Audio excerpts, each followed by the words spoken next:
people who lay claim to the right to rule by virtue of their specialized knowledge, their scientific knowledge, their technical knowledge. And, of course, in such a societal model, democracy is democracy for a broader constituency ceases to exist. It becomes more of a consolidated democracy. It's a democracy of experts, as H.G. Wells put it in the Open Conspiracy. Basically, it's only the experts take part in the democratic processes, and meanwhile, those who do not exhibit the specialized knowledge, those who aren't part of this coterie of policy professionals, are completely and totally divorced from the democratic system. The concept of a technocracy really finds its proximate origins with Sir Francis Bacon. He was a member of a secret society. He was basically a member of a secret society called the Order of the Helmet, and which is closely aligned with Rosicrucianism. I'll give you some background. Was that a precursor to Rosicrucianism? Yeah, for all practical purposes. The organization, the Order of the Helmet, its name was derived from Pallas Athene, which was the Greek goddess of wisdom, who was portrayed wearing a helmet. And although Bacon was regarded as this innovator of science by orthodox academia, his studies mostly embraced occultism, and in his youth he was a student of Gnosticism, Hermeticism, Neoplatonist philosophy, and he had also studied the Kabbalah. But could we stop right there and have you explain for our listeners what Gnosticism is, and kind of talk about the things that Francis Bacon actually believed? Sure. Well, Gnosticism, the term is derived from the Greek term gnostikos, which means knowing. And it's the Gnostics were an ancient Christian heresy which posited gnosis or gnostikos in contradistinction to what in the original Greek was known as pistis, or faith. And basically, the Gnostics held that the pneuma of man, the pneumatikos, that is the spirit of man. It's like evolution to this day, sort of, isn't it? It's very similar to that. Yeah, it's very similar. The pneuma of man was separated from the divine pneuma by the physical cosmos, his placement here within the physical cosmos, and man was basically thrust into this prison of sorts by an evil, unjust, tyrannical God, which, for all practical purposes, according to their inverted hermeneutic, was Jehovah. And Jehovah, in turn, was really created by Sophia, which was in the ancient Greek meant wisdom. And here you have this veneration for knowledge, for the cognitive powers of man. And basically, they believed that through gnosis, through the cognitive powers of man, basically humanity could attain its own salvation. And here we have what could be called an anthropocentric soteriology. And the term soteriology, I'll dismantle that for the audience. It comes from the word soter. Jesus declared himself the soter, the Savior. And so soteriology deals with the study of salvation, and with an anthropocentric soteriology, anthro meaning man, centric meaning centered, so man-centered salvation. With an anthropocentric soteriology, man becomes the source of his own salvation. You see this sort of belief espoused by Protagoras, who basically held that man was the measure of all things. But Gnosticism kind of assumed a plethora of forms after the Enlightenment. It was during the Enlightenment, which, of course, was virulently anti-Christian, that we saw the codification of Gnosticism as a revolutionary doctrine. And it was through this codification of Gnosticism that we saw the emergence of several forms of secular Gnosticism, two of the most prevalent being communism and fascism. But you had the emergence of socio-political utopian movements such as those, who again had this anthropocentric soteriology, where man became the measure of all things. He attained his own salvation through his own cognitive powers. And interestingly enough, with communism and fascism, you find within those two systems of governance, within those political theories, you find strands of technocratic thought, which again, hails from Sir Francis Bacon. And allegedly Bacon, and this is returning to your statement regarding the Rosicrucians, allegedly Bacon was the Grand Master of the secret Rosicrucian order, and the Rosicrucians were closely aligned with Freemasonry. In other words, the Rosicrucians believed that they knew the inner secrets of Freemasonry and also possessed psychic powers which they could predict the future with. But it was in 1627 that Bacon published a novel entitled The New Atlantis. And interestingly enough, within the pages of this book, we find symbols such as the two pillars of Solomon's Temple and the blazing triangle, the eye of God, the compass and the square, all of which indicate that Bacon had some association with secret societies that basically proffered some equivalent of his utopian concepts. And that novel, The New Atlantis, described the creation of an invisible college, which was the very same sort of institution that was advocated in Rosicrucian writings. But one of the things that that people should understand is when these esoteric secret societies and the socio-political utopian movements that were basically spawned from them, when they cite biblical iconography, when they cite certain pieces of Scripture, they're basically ripping those icons and they're ripping those pieces of Scripture from the matrix of a broader biblical gestalt, and they're superimposing upon them their own esoteric interpretations. They're basically reconceptualizing biblical iconography and Scriptures within a distinctly occult context. And so for the Freemasons and for the Rosicrucians, these signs and these symbols meant something entirely different than what they would mean for, say, for Christians. Atheism is a philosophical impossibility because in order to conclude with all certainty that there is absolutely no God, one has to lay claim to infinite knowledge. And infinite knowledge, of course, is constitutive of omniscience. Omniscience is a trait that is inherent to deity. And so in order to say there is no God, one has to lay claim to a trait of divinity, thereby becoming God. And you see this with you see this sort of radical divinization, if you will, this apotheosis of man with socialist theoreticians such as Marx and Feuerbach, who basically interpreted God as the projection of all the very best features of humanity into this hypostatic beyond. They believed that all that God was the inherent goodness of man, mythologized by man and given a name, the name being God. So basically it's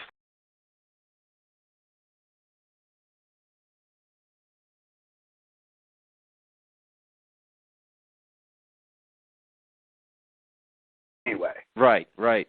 And according to Marx and Feuerbach, they had this humanitist eschatology. They believed that history would reach its apex when man would realize his own alleged intrinsic divinity and draw this projection of God back into himself and be transfigured into Superman or apotheosis. That means to become a god and everything.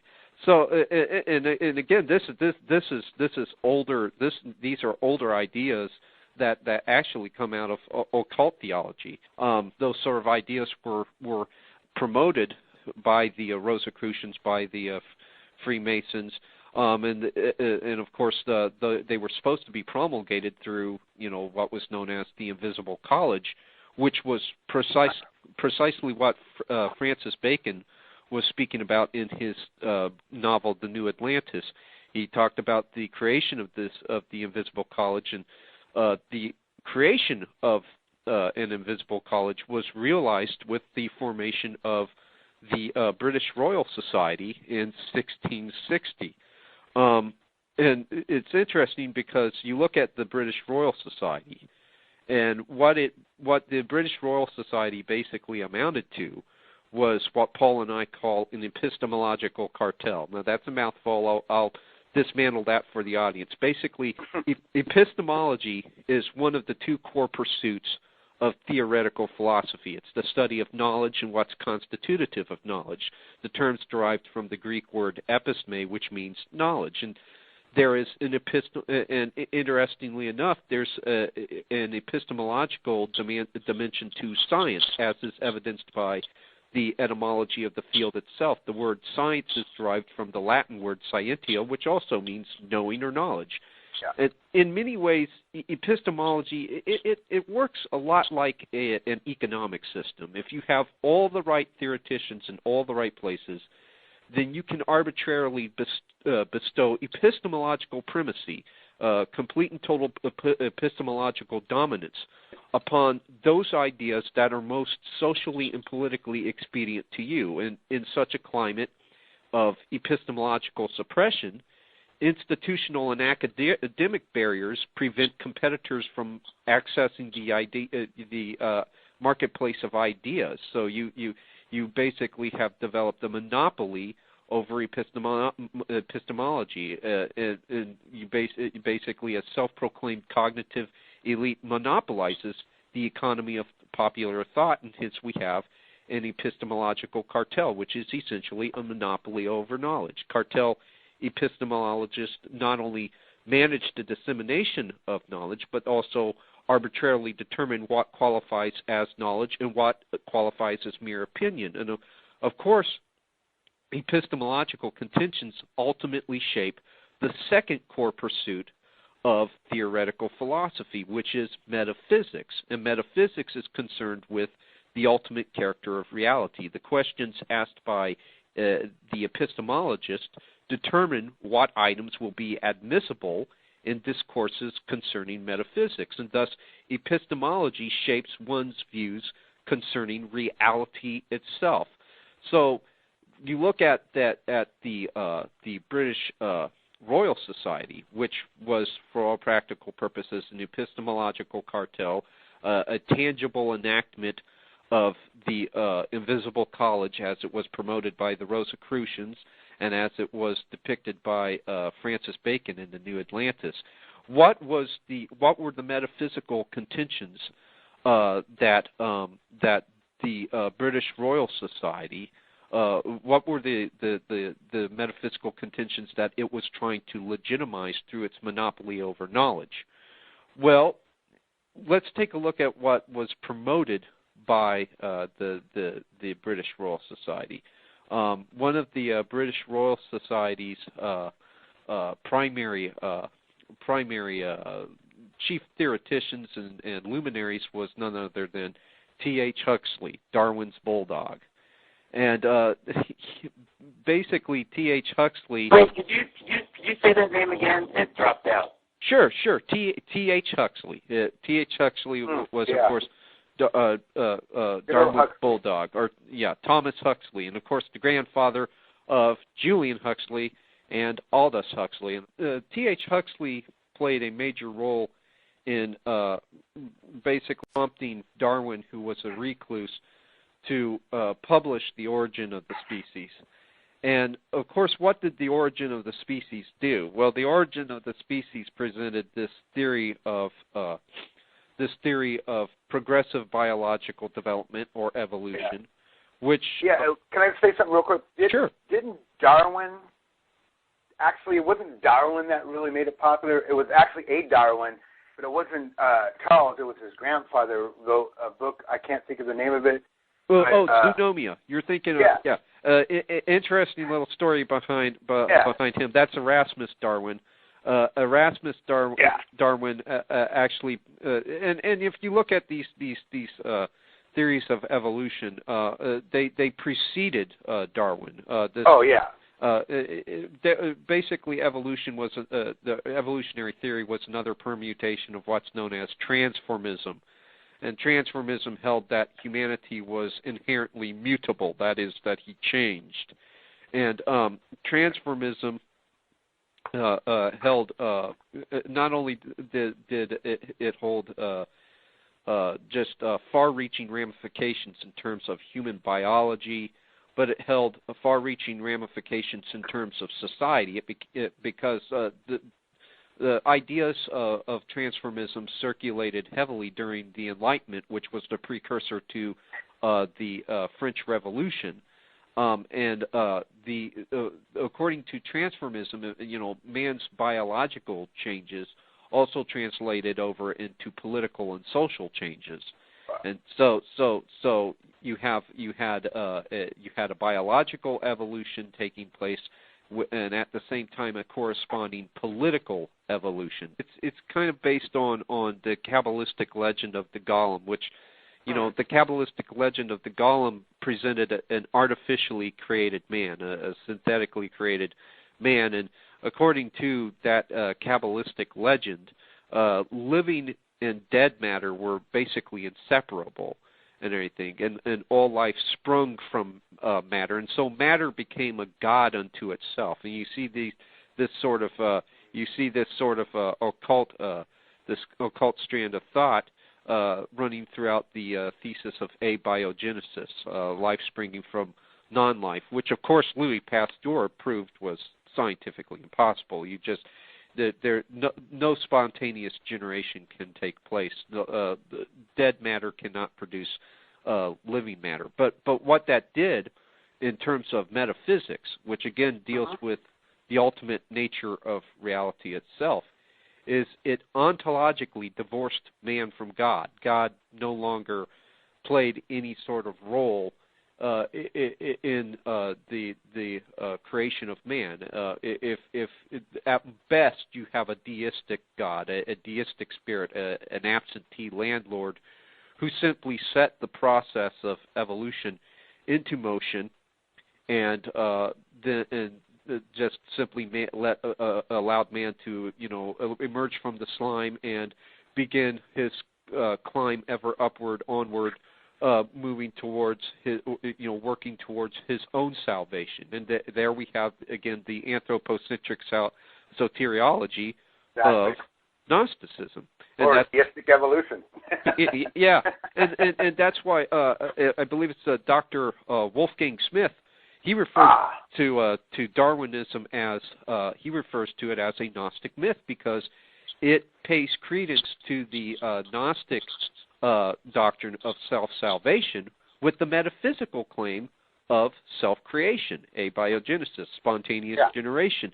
And that's the only way that the anthropocentric soteriology of Gnosticism will attain any sort of semblance of sense, is if you have the notion of man creating himself. And therefore he's responsible for his own salvation. He attains it through his own cognitive powers, and he gradually, through gnosis, works towards apotheosis, towards becoming a god and everything. Now, the traditional theistic concepts such as salvation and immortality are reconceptualized in a purely immanent sense, and I'll dismantle that term for the audience. Emanatism. Yeah, exactly. It's derived from the term immanence, which is from the Latin phrase in manere, which means to remain within. Objects of immanent experience reside purely within the experiential limits of man, within the ontological confines of the physical universe, because as immanent objects, you don't require faith to apprehend their existence and everything. And here again, you have the Gnostic derision for pistis or faith and everything. and the veneration for gnostikos, for knowing, for direct knowing, and so you have so this is basically the sort of metaphysics that the Royal Society were endeavoring to, through their epistemological cartel. The Royal Society was basically endeavoring to legitimize, and you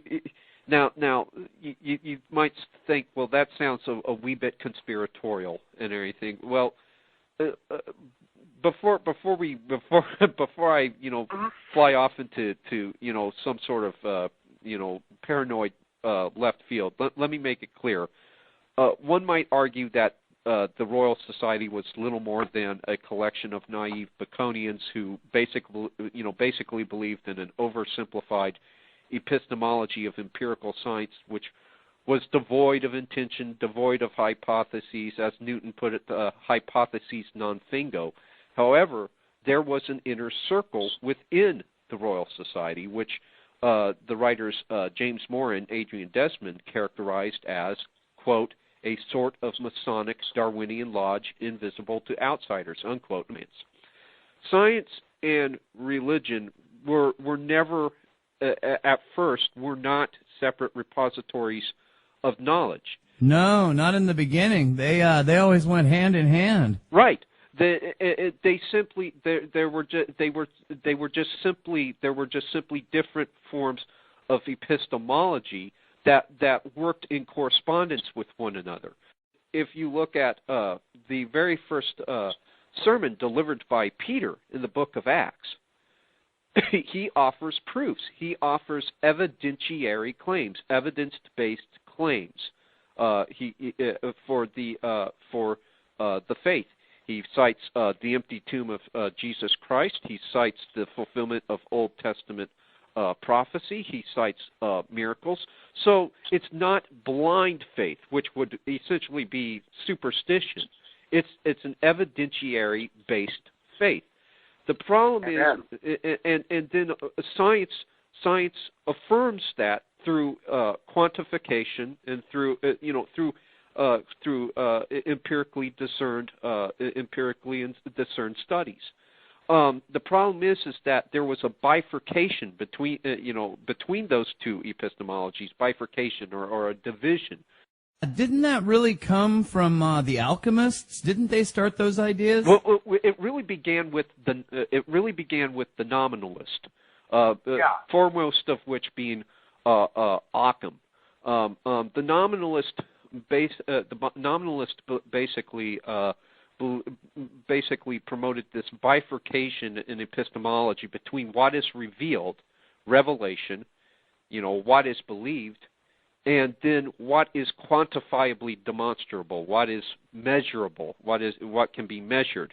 And as a result, you had this division between revelation and empirically and quantifiably demonstrable phenomena, and because revelation was completely and totally separate from that, and revelation was confined to the realm of the spirit, revelation was given by God. The objective character of God was rendered completely and totally unknowable, and thus completely and totally subjective. And you had with this bifurcation in epistemology, this slippery slope to this belief that anything that is quantifiably and empirically demonstrable is constitutive of truth. And that for all practical purposes is scientism. Scientism basically is a preoccupation with quantifiable entities. If it cannot be quantified, if it cannot be empirically discerned, then on the grounds of metaphysics, it simply does not exist. And basically, scientism it called for the universal imposition of science on all fields of inquiry, including morality, governance. And the problem with that is that many a modern mind, being chronocentric as it is, seeing all the modern wonders of science, might consider that sort of imposition desirable. But the problem is is that what entities fall outside the realm of quantification, what sort of entities cannot be empirically or quantifiably demonstrated? Well, dignity, liberty, freedom, the spirit of man, because those entities cannot be quantified, they're simply jettisoned, and herein you have the beginnings of what could be considered the scientific dictatorship, where science is universally imposed on the whole of the social body, and as a result, those concepts of liberty, of democracy, of dignity are all jettisoned because they simply do not fit. They simply do not fit the measuring stick. But returning to the British Royal Society and to examine how it operated as an epistemological cartel, and to examine the conspiratorial aspects of the organization. Again, not every fellow of the British Royal Society was, a member of some high cabal. Many of them were probably naive Baconians. But again, according to James Moore and Adrian Desmond, there was this Masonic Darwinian lodge that was invisible to insiders within the Royal Society, and that inner circle was the X Club. And its members wielded a substantial amount of influence over every famous scientist at the time. All of its members, except Herbert Spencer, were secretaries or presidents of learned societies. And it was none other than T.H. Huxley who presided over the X Club, which manipulated the scientific press. One of the most prevalent examples of the X Club's media manipulation was its obfuscation of the Bathybius-Haeckelii scandal. The X Club was presided over by T.H. Huxley, who was a Freemason and a participant in the formation of the Rhodes Roundtable groups. Now, the Roundtable groups were devoted to the formation of a British-ruled form of global governance. And now that the Roundtable groups would come the Royal Institute for the International Affairs, or the RIIA, and the RIIA would establish a stateside branch here in the United States known as the Council on Foreign Relations, or the CFR. And this organization has acted as America's premier foreign policy cartel and a major catalyst for globalization. And globalism, in the words of the late Malachi Martin, globalization, according to Malachi Martin, qualified as, quote, socio-political Darwinism, unquote, because it's premised upon the belief that global governance is the natural corollary of man's alleged political evolution of the global society that Huxley and his Masonic colleagues hoped to see enshrined. But at any rate, the Royal Society exemplifies the concept of an epistemological cartel. Society members like Huxley managed the dissemination of knowledge, which in turn shaped the metaphysical suppositions of others, and such metaphysical suppositions underpin the anthropocentric soteriology of sociopolitical utopians, secular Gnostics, the new Gnostics, who adhered to a secular mythology. And in the beginning of that secular mythology, Eden was a singularity which was eventually divided into countless pluralities by the Big Bang. And according to the myth, the reconstitution, the regaining of Eden, paradise regained, was achieved through evolution, which invariably requires the assistance of man through several different biological methodologies, namely population control, eugenics, social methodologies such as fascism, communism, or other forms of socio-political utopianism. And as evolution is guided down the desired course, man returns to the singularity, returns to Eden. Eden is reborn, but Eden is completely and totally confined to this ontological plane of existence. Immortality is attainable only through the continuity of the species. Salvation is reconceptualized as survival, and the Eden is completely and totally reconceptualized as a global government and a unified world consciousness. It's nothing has changed, really. Right. Nothing has changed. It's Augustine says this is the city of man. This is the full, it's even if... Throughout the ages, socio-political utopians have reiterated this concept of a global society, of a city of man, so to speak, under numerous appellations. It's been disseminated under various different names. For instance, you had H.G. Wells, who, interestingly enough, was closely aligned with T.H. Huxley. He wrote the New World Order, right? That book, New World Order? He referred to it as the New Republic. He also referred to it as the New World Order, which was book. World. Brave New World is basically a fictionalized account on what sort of society these sort of people have endeavored to create, which Aldous Huxley refers to in his book Brave New World Revisited as a scientific dictatorship. And again, that term is interchangeable with technocracy, because for all practical purposes, a technocratic form of governance is where we see the imposition of science upon all questions of governance, on questions of political science. We come to an individual known as Henri de Saint-Simon. Henri de Saint-Simon, whose theories were considered by Frank Fisher, who wrote the book Technocracy, The Politics of Expertise, as the prescription for Bacon's work. Saint-Simon was a radical empiricist. And again, radical empiricism is the epistemological position that all knowledge is derived from the senses. And contemporary science, which one could argue functions as a cosmological myth, is premised upon radical empiricism. And while radical empiricism is commonly presented as the rational alternative to the supposed superstition of mystical faith, it's no less mystical in character. This is demonstrable in radical empiricism's rejection of causality, because all of a scientist's findings must be taken upon faith. And ironically, science relies on the affirmation of cause and effect relationships. And it was none other than an Enlightenment rationalist, David Hume, that demonstrated this rejection of causality with radical empiricism. But at any rate, Saint-Simon extended radical empiricism, extended that epistemology into the emergent field of social relations.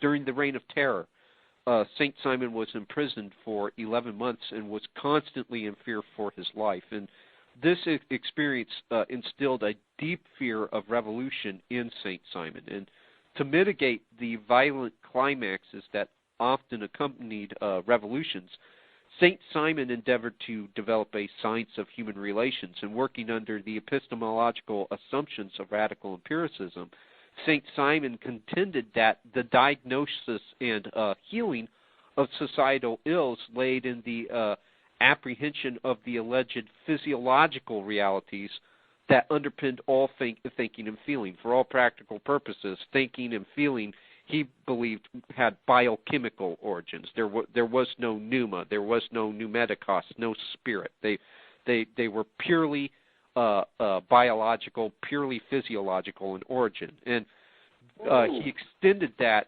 principle to the overall social body, to society itself. And this physiological interpretation of society presaged the enshrinement of physiology in the halls of modern social science. And a logical outgrowth of this physiological interpretation was a myriad of institutionalized aberrations, such as lobotomies, pharmacological manipulation, electroshock treatment. All that comes from the extension of radical empiricism to the whole of the social body. But at any rate, in Saint-Simon's essay on the science of man in 1813, Saint-Simon contended that physiology had moved beyond a beyond a conjectural phase into a positive phase, and was thus poised for speculative extrapolation into the field of governance, into government relations itself. And he believed that the scientific method should be applied to both the individual body and the body politic. And following that belief to its logical conclusion, St. Simon analyzed society according to its physiological components, which were classes. Now, does that sound familiar? This sort of functional class analysis was the stuff that Marxism was made of. What role did Madame Blavatsky play in all of this? Well, she had there was an evolutionary framework to her belief system. She believed that man was following this upward trajectory of development, and that he had come from 7 root races. Of course, the dominant race, the absolute pinnacle of that developmental framework being the Aryan, which of course sounds. One of my big questions to you, Phil, was going to be: do we have a precedent in the past, an example of a technocratic society that had already been formed? Is there a past technocratic society, like, say the Nazi regime? Okay, there were strands of technocratic thinking throughout Nazism. Now, the important thing to understand is that we've never seen a pure technocracy. We've never seen a pure technocracy instantiated, because technocracy, the technocratic paradigm, while it informed these various schools of socio-political utopian thinking, those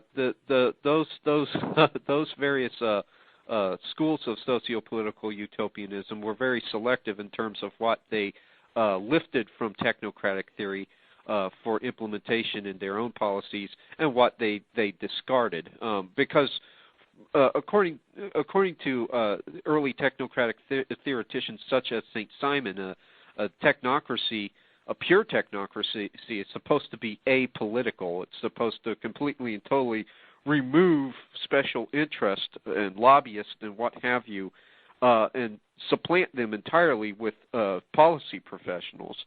And so the government would actually function on autopilot, sort of machine-driven. Right, exactly. Well, that's exactly what they viewed the government as. They believed that government should just be an efficient, and that's an adjective that technocrats invoke ad nauseum, efficiency. They have this overwhelming preoccupation with efficiency, and much like corporate America these days. Yeah. There's a great deal of technocratic thought that runs throughout corporate America. Cultural feminism, which arguably is a form of Gnosticism towards a culture of androgyny, which is completely and totally ridiculous. I mean, there's no way that you're going to ever expunge the intrinsic differences between man and woman. But that's nonetheless what they seek to do, which of course is very scary when one considers the fact that androgyny is a hallmark of ant colonies and insect societies. And you look at several esoteric secret societies, such as the Bavarian Illuminati, which was a prominent secret society of the Enlightenment. Adam Weishaupt. Yeah, as Adam Weishaupt. And the skeptics will tell you that was all disbanded, but we know from history that you can't kill an idea. No, exactly. It was and that's largely what Weishaupt had contributed to, was the diffusion of an idea, or in the words of Dostoevsky, a fire in the minds of men. But if you look at one of the titles of the Bavarian Illuminati, the Order of the Bees. So you see this fascination with insect with insects and with the insect model of society, which is of course like one the plague of the locusts, yeah, flies and the lice. But a beehive doesn't seem to facilitate a hierarchy of power-hungry people that want to control. I mean, that's not... Well, in a beehive, you have the queen, and then you simply have the drones. So is that what these people envision, to be drones themselves? Yeah, for all practical purposes. Now, we actually saw the beginnings of a technocratic society in America right there around the FDR era. You're absolutely correct. Yeah, you're right on target. You're right on target. In fact, the technocratic movement, which was a phenomenon at the time, instantiation. What you have though is several political theories that selectively lifted from technocratic theory and were instantiated. For instance, Marxism, which was disseminated on the popular level as communism. The Marxist concept of a planned economy, that for all practical purposes is lifted from the technocratic theory of centralized bureaucratic decision making. You also, and again, Henri de Saint-Simon, who I was discussing earlier, his functional class analyses presaged Marx's own class analyses, and of course Henri de Saint-Simon was considered the earliest one of the earliest theoreticians of the technocratic of the technocratic paradigm, at least the earliest person to systematize and compile the ideas that constituted technocratic governance. One of the early progressives was none other than Edward Bellamy, who was also a Fabian socialist and a Freemason, and he wrote a book called Looking Backward. And this scientific novel basically presented a character who travels through time and finds himself, he awakens in a purely technocratic society where every facet of the individual's life is managed and directed. There is no more hunger, there is no more poverty, so you find all the elements of traditional socio-political utopianism in there. But of course, you will have this pervasive strain of anti-democratic thought. And his book, Looking Backward, was recommended reading for all technocrats, all members of the technocratic movement. And if you want to find the spiritual root of it,